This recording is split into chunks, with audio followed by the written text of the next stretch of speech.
Okay, welcome back to Continue Free. If this is your first time here, welcome aboard. Be sure to like, subscribe, leave comments below. If you are new, thank you for showing up. If you are a returning guest, thank you for coming back. But 95% of the people watching these videos, you're not subscribed, so do the free thing. Just hit the subscribe button, hit that notification bell, and you'll be notified every time a new video is released. So in my area, I'm sporting my Tennessee hat today because I'm supporting my fellow East Tennesseans who are in a terrible way right now in a lot of places. In fact, just right down the road from us, we were blessed. We were only without electricity in our area for about 4 days or so. But right down the road from us, there are towns that have been absolutely decimated. You move over the mountain into places like Asheville, which is it's about an hour away from where we are, hour and some change away from where we are. Other parts of western North Carolina, and you're going to hear about in the parts of Georgia. You're going to hear about the bigger cities, but just when you're praying about this, keep in mind that there are people that are in small towns that are completely isolated, and generally those places are going to get the last bit of resources, or they're going to be the last ones that are reached. And there are people who are trying to help.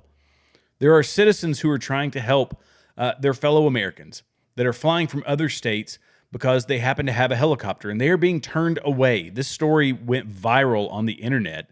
And this was a guy, there's about a 6-minute video. I'm not going to play the whole video. But this guy is a South Carolina volunteer firefighter, and he was threatened with arrest after he used his own helicopter to assist with rescue efforts in western North Carolina following Hurricane Helene's devastating impact on the area. This comes as the Biden-Harris administration's Department of Transportation has set up no-fly zones for drones in the area and used a temporary no-fly zone for private flights. This no-fly zone, by the way, it popped up as soon as this pilot, this gentleman here, in fact, I'm going to pull up his picture. Let me take a quick screenshot of that.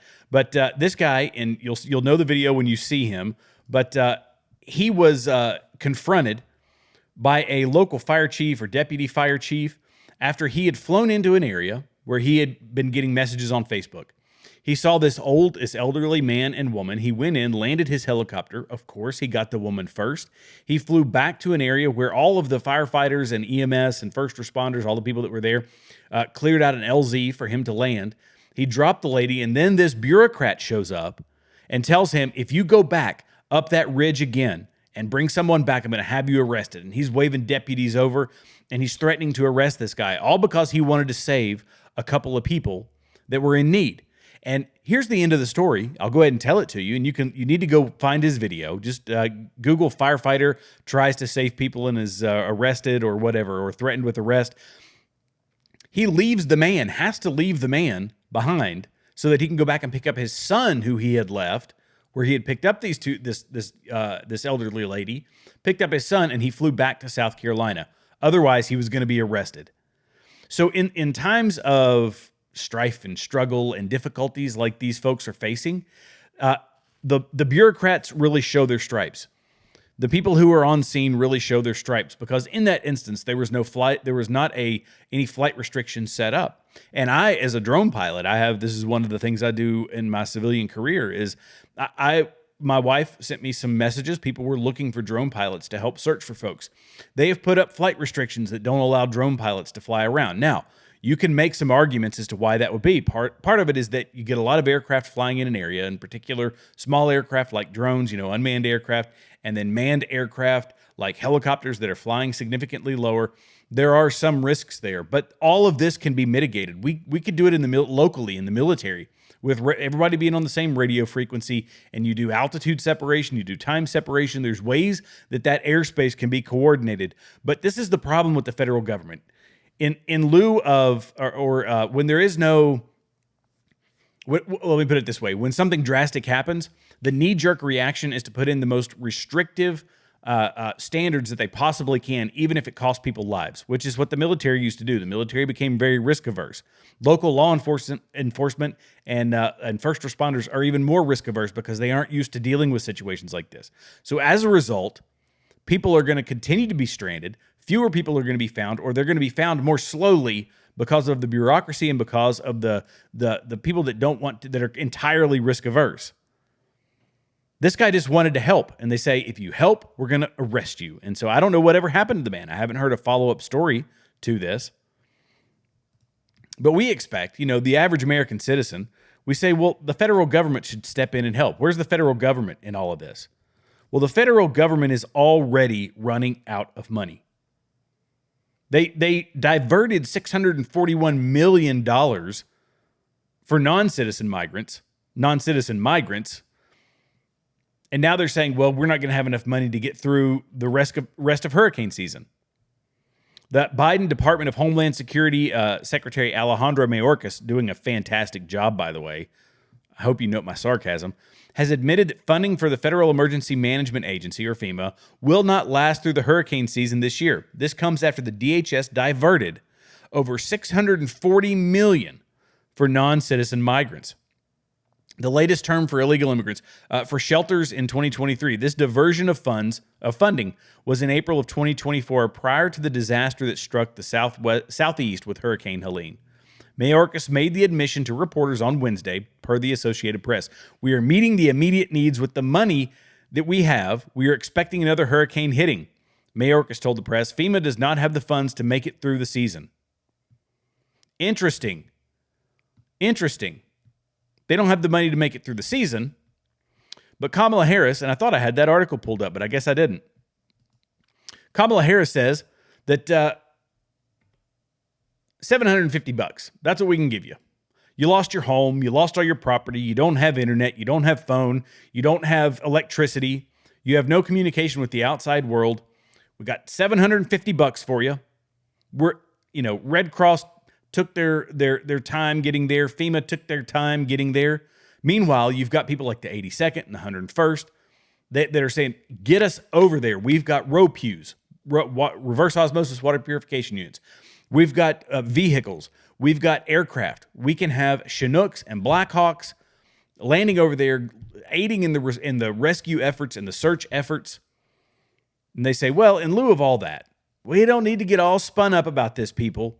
Here's your $750. Now, the stores don't have anything in them. There's no water to buy with your $750. But don't forget to vote in November. Amid the lack of funds for FEMA relief and the government's slower response to the storm, there's been strong backlash against FEMA and the DHS for diverting around $641 million to assist with shelter services for migrants, because migrants are important. It is important that we take non-citizens, people who don't pay taxes, people who don't have a vested interest in this country. It's important that we support those people. Those migrants are the true heroes in this.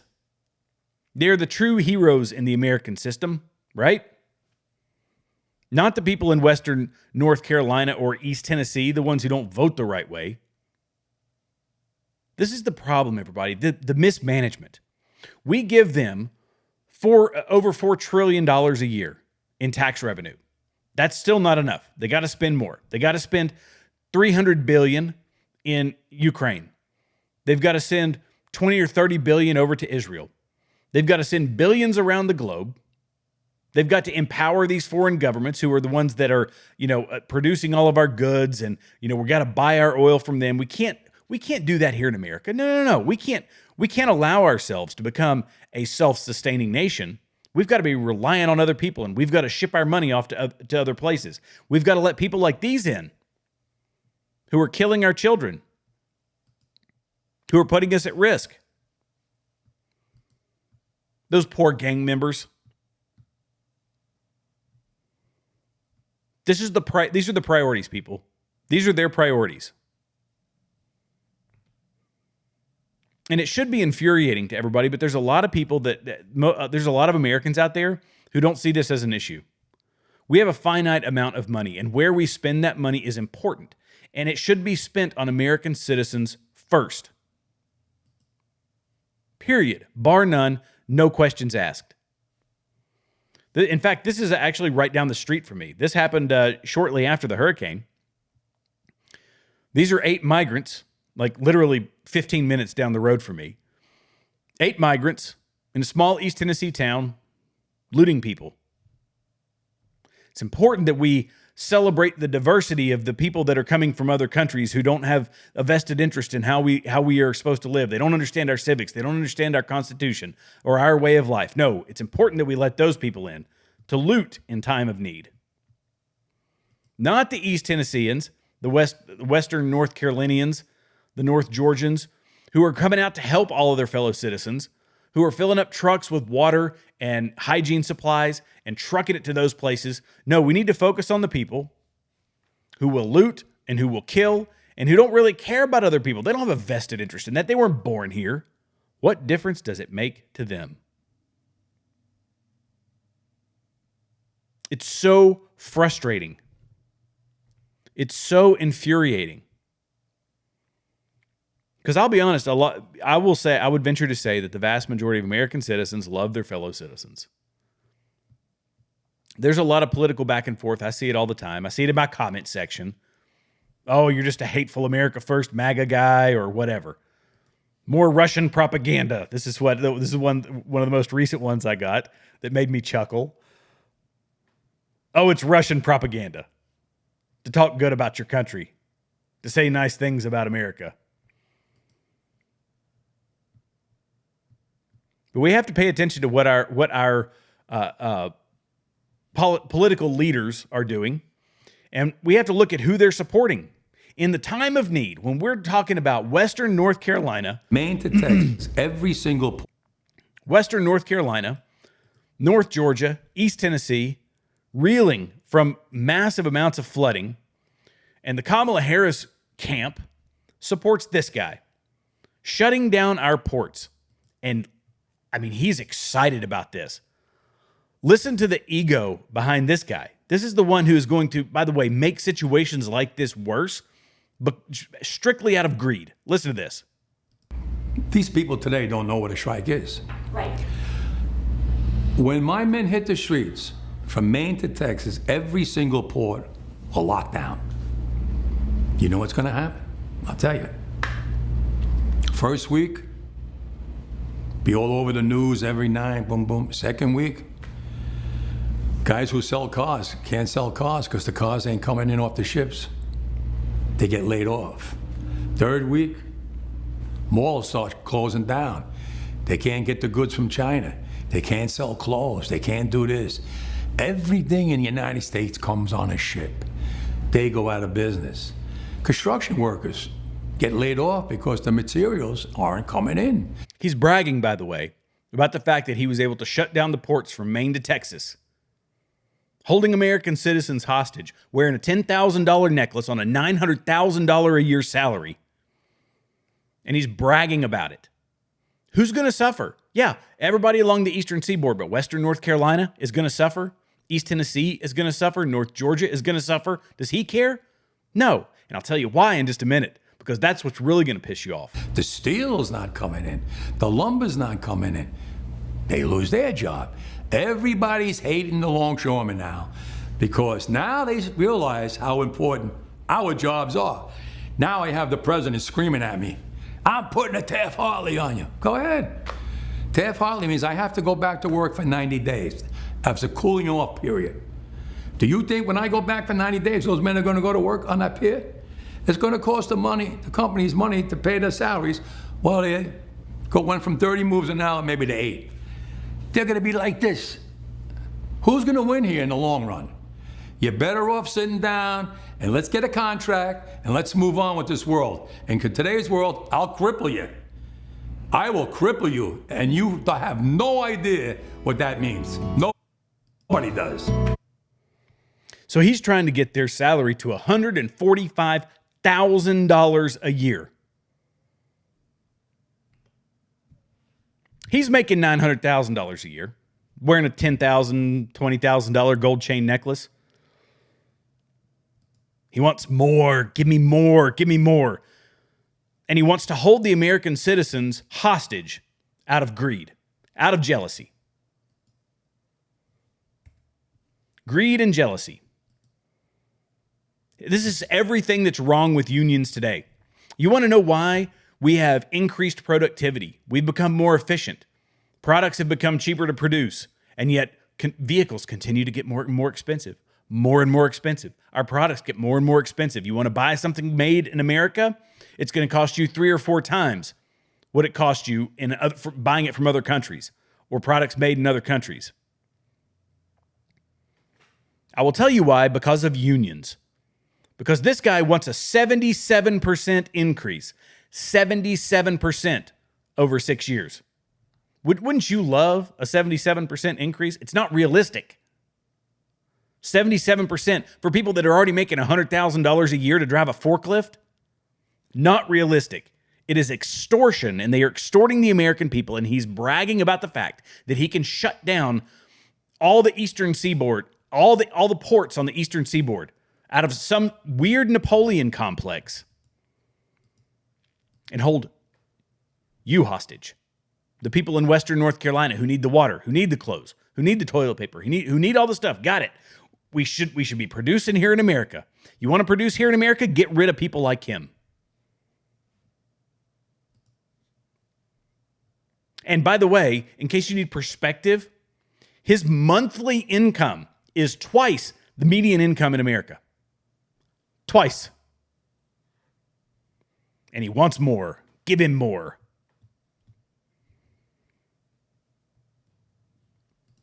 And you want your president or Joe Biden has said that he has delegated a lot of responsibilities to Kamala Harris, and if you want to know what our top two leaders in America were doing as this hurricane was making landfall and was wreaking havoc on Middle America and Trump voters, if you want to be honest, North Georgia, East Tennessee, Kamala Harris was doing a fake photo shoot. How do you know this is fake, by the way? Because the headphones aren't plugged into her phone. The piece of paper she's writing on is blank. She's holding a pen on a piece of paper so that the photographer could get a nice photo of her. Joe Biden was at the beach. And when asked about it, they said, well, he said, I took a 2-hour phone call. Oh, good. At the time, 1,000 people were missing in North Carolina, just in Buncombe County, 1,000 people. Down in Irwin, or in Unicoi County, around Irwin, Tennessee, places like that, there were 73 people missing. Hundreds dead. Well, I think it's at 160 right now. But he took a 2-hour phone call. That's how much he cares about it. Now, what was Donald Trump doing at the time? Donald Trump flew into North Georgia. He was talking with Elon Musk. Elon Musk is coming through, and he is sending Starlink as much as he can down to North Georgia. They're getting more and more as they go for priority to first responders, and then they're getting it for the general public so that people can start communicating with their family members because because people out there have not had contact with them for extended periods of time. He's lifting all the paywalls so you can access it for free. They're actually doing stuff. There was a report on, I think it was on Fox News, about Donald Trump getting tanker trucks for fuel down there. But Joe Biden took a 2-hour phone call. He couldn't be bothered to get on a plane.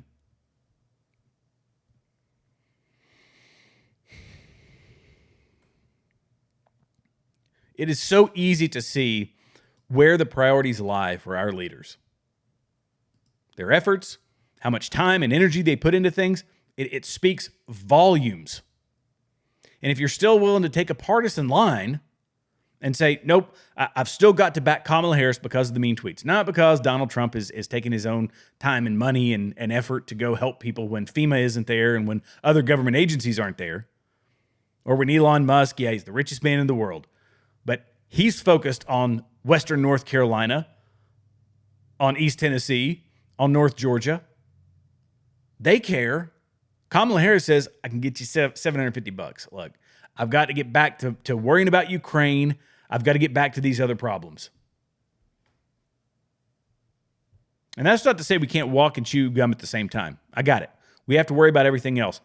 But the government, the federal government, and I can speak from experience, measures everything in dollars spent. We got this demographic more money. We got this place more money. We got this country more money. And here's how much we got. Lay it all out. By the numbers. If you're a Trump voter, you get $750. Ukraine gets $200 billion. $750 for you. There you go. That's what you mean to them. Because this is, and I'm telling you, this is how they measure success. This is how they measure importance, is by the money.